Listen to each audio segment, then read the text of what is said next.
Some people claim there are no market pundits, there are just cycles. That's why I'm trying to introduce you not about how important it is to watch Blockrevision because of its wizard's power, but rather we'll try to get you approach to where we are at the current market cycle, to get an advantage of it, to profit and to gain more knowledge. If you want to get to know more about the cryptos, commodities, stock market, and so on, let's get into our new episodes. So it's 2:45 and let's get started.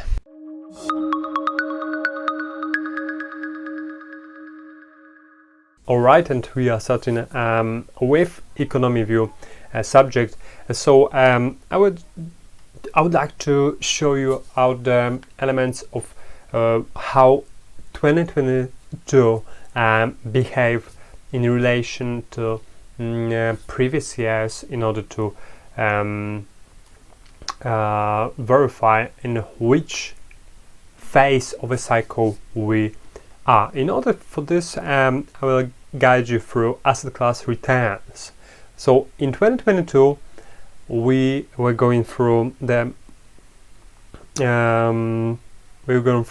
such of a bumpy ride, and the eventual returns of particular assets has been as following. So we had a major growth in a commodity assets. So energy stocks and commodities contracts have been put in favor of what happened in a geopolitical structure. Right after we've been a winner betting on purely cash. Right after we have high yield assets and fixed income that unfortunately has lost as much as following 12.7% and 13%. So it's the worst year for this type of assets right after 2008, where high yield has lost around 26.9 and fixed income, or even this year fixed income was even worse. So it was very poor year for this type of assets. Right after we have asset allocation minus 13.9%, DM equity, large caps, EM equity. So it's about US equities and emerging market equities. Right after small caps and rates that have lost that much as 24.9%. So we can find that this table has everything from stocks and bonds to commodities and cash, and among them every year different type of asset class is performing in a different way. So cutting through the middle of the chart, there's a hypothetical diversified portfolio composed of different weights of these asset classes, and normally that's actively managed portfolio of a typical hedge fund, and this time, as almost every other, it has performed worse than the benchmark of large cap stocks and equities as well. This time, however, it has overtaken DM equities and large caps, as at asset allocation we may have a chance of shorting stocks. That's why this performance hasn't been that bad. But normally you can find right here by this line that large caps statistically better than average hedge fund. That's why passively invested money works better in major circumstances than the asset allocation, and we have annualized performance since 2008 and 22, where large caps was the best choice upon every market circumstance and environment. So what does it mean for this year? Normally when the particular asset class performs in a very good term, the specific year, normally next year is a little bit more of a downbeat tone to this. That's why commodities might be losing game in 2023, and that's what coincides with this disinflation and disinflationary processes that has been initiated. So we do expect that 2023 will be the year of large caps, as well with DM equities, as the cash is flowing to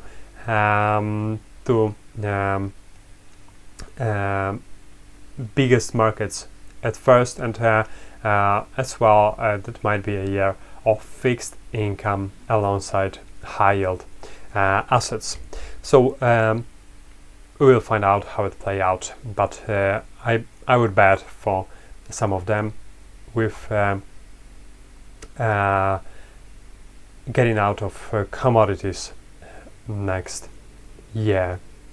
So what about the factor performance? So this page looks at factor performance, and the chart shows annual returns attributed to different factors as defined by the MSCI USA factor return indices, in addition to returns from a multi-factor diversified index and small cap Russell 2000 equities. So we can find also how those factors has impacted portfolio regarding, for instance, volatility and other elements. We can find that annualized return during this 14-year period has favored the most minimum volume stocks with such performance as 9.5%, and in terms of momentum stocks has also performed very well. Recent year was quite poor for momentum stocks, but 2020 was the one that brought as much as 29.6%.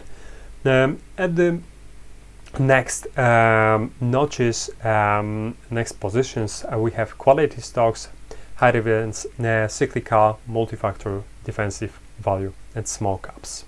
So if you're betting as ARK investment of Katie Wood for small caps in the long run, you may get highly surprised. So you may track it by yourself. There's also a table depicted and constructed by JP Morgan. That's if you want to have a closer insight, you may find it out at JP Morgan's research website. For this year also, we have noticed that and even it's a broader trend that maintains, is that Russell 2000 companies becoming more and more unprofitable upon a time. So after 2012, this trend started to speed up, and right now we got to the level where amount of unprofitable companies from Russell 2000 gets us to around 40 to 45%. So what does it mean? The easy money that has been pumped into the economy has found its place, have parked at this very risky stocks. But this environment of recent might be different as we are getting the cash over table, and possibly this Russell 2000 time of those thriving zombie companies that are literally maintained by this loose fiscal drip might be over. And if you're betting for this small caps stocks, it might be a good time to get out of it. So zombie companies is much of a threat for the global market as the debt is rising. We may have more and more problems with economy, and usually those Russell 2000 companies cannot be assumed as high quality stocks, and that's also the one that are the most sensitive to the economic cycles. So it's kind of a I would say kamikaze to bet on that type of stocks at the current environment. Market outlook, and for this one let's find out. I will change the windows for this one, and right now at DXY, if I would like to go through this type of chart, we can find that we are rebounding on a satisfactory level from the area of 103. I've told you that it will be the area of significance, as we are touching barely but surely those weeks of January 2017, and slightly touching this February of 2020. But we may get lower even to 102 in the meanwhile before another stronger rally forward. That's why a little pushback might be observed, but I wouldn't stay with bears, as that would be a very short and sharp pullback, if any. So that's about DXY. DXY may put a concern on market bulls, as usually there's a correlation with market downturn when DXY is in a strong movement. So that was about the market outlook. Right now let's have a look at CBS interest. So let's see a very interesting observation.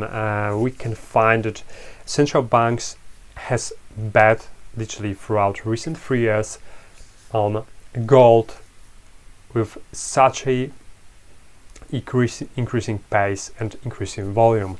So you can find that central banks as assumed being a smart money, and the biggest smart money around might be in the knowledge of something we do not know. Maybe that's a CBDC introducing, and that's why they need a backing in gold or something else that might be coming. That's why if you are sitting on gold, you may remain remain on it for longer and don't get rid of everything as the shaky time shaky times might be lying ahead. So that's of this crypto outlook right now. I will just get through what's happening on Ethereum. So Ethereum recently, I will change my view. Ethereum recently has been going through a censorship problems. As you can find, Ethereum is increasing its compliance with many entities, but what suffers the most is this censorship. So right here you have post-merge daily OFAC compliant blocks, and that means that more and more blocks are tracked by a third party entities, and that's what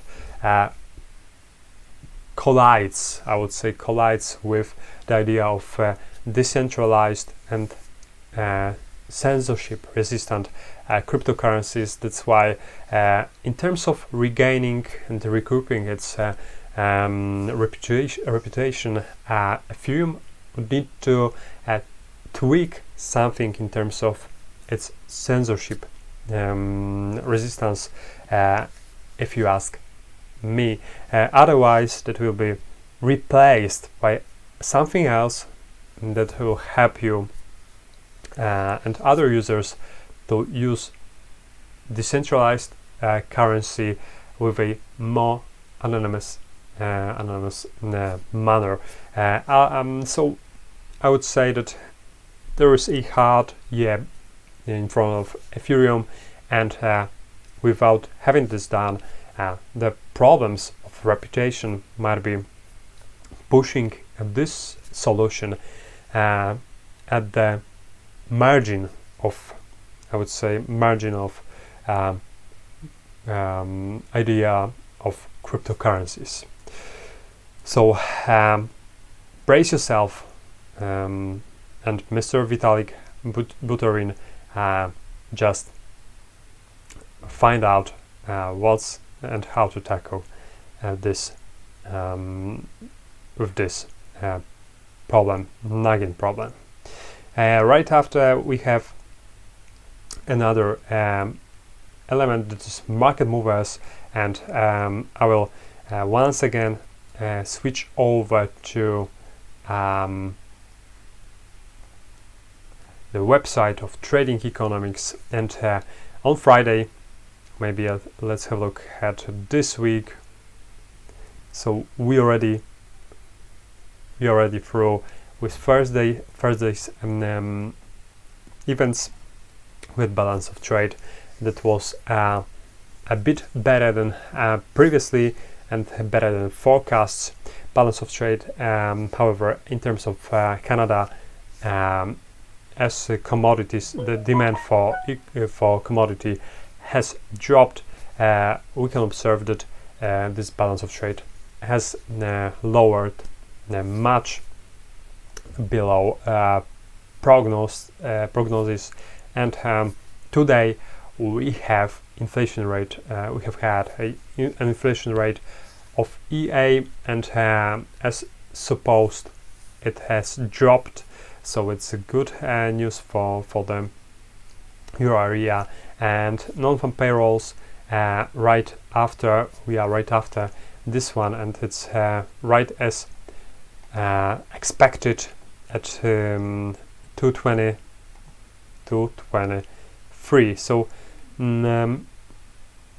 it's the least since December of 2020. So eventually the economy is going downwards. So right here you may find that on a 5-year spectrum we are still above the neutral levels, but unfortunately for the gauge it drops little by little, but constantly as of recent time. So that's non-farm payrolls. Also, in terms of recession, we can find that Moody's recently said that we need to get prepared for a slow session, so kind of a phenomenon for juxtaposed slowdown and recession together. What does it mean? We need to just get cautious in terms of investments, in terms of any type of offensive moves on the market, as this slow session might be difficult environment for investors. But as always, every single recession, every single slowdown is the possible chance of getting those stocks at the cheaper valuations. So at every devil there is another chance of high leveling up your investment skills. Okay, so what we got next? So at the next element,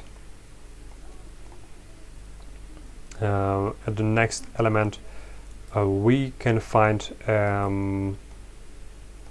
Sorry, I had to change it twice. But right now we are back with trade idea. So what we are going to do during this very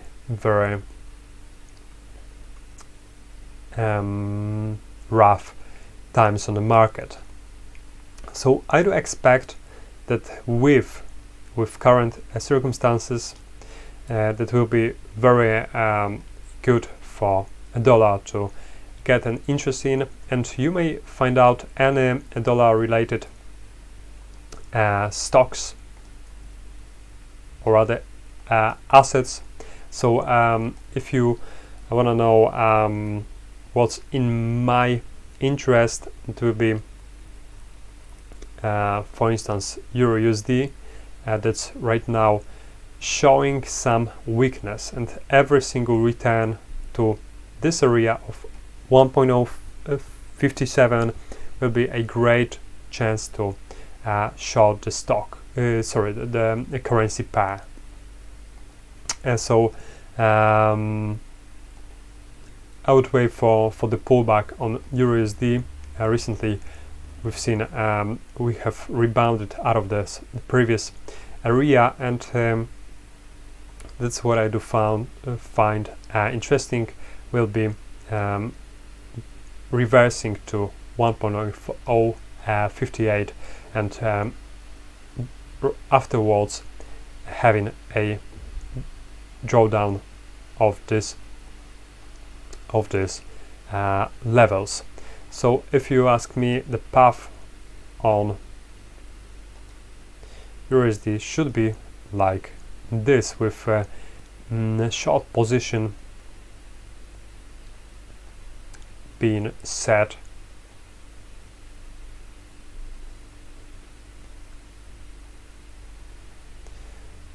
with risk reward ratio at 5.89. So right here you can find my proposition of a trade with possible entrance at the level of 1.058. So if we manage to get over there, there will be a very nice level to enter. So in terms of today's episode, that's everything. Thank you very much for tuning in, and as we have broadcasted offline, as it's a holiday today, on Monday there will be normally episode at 8:45 a.m. East time, so I invite you for Monday's broadcast. So have a great weekend, and bye bye.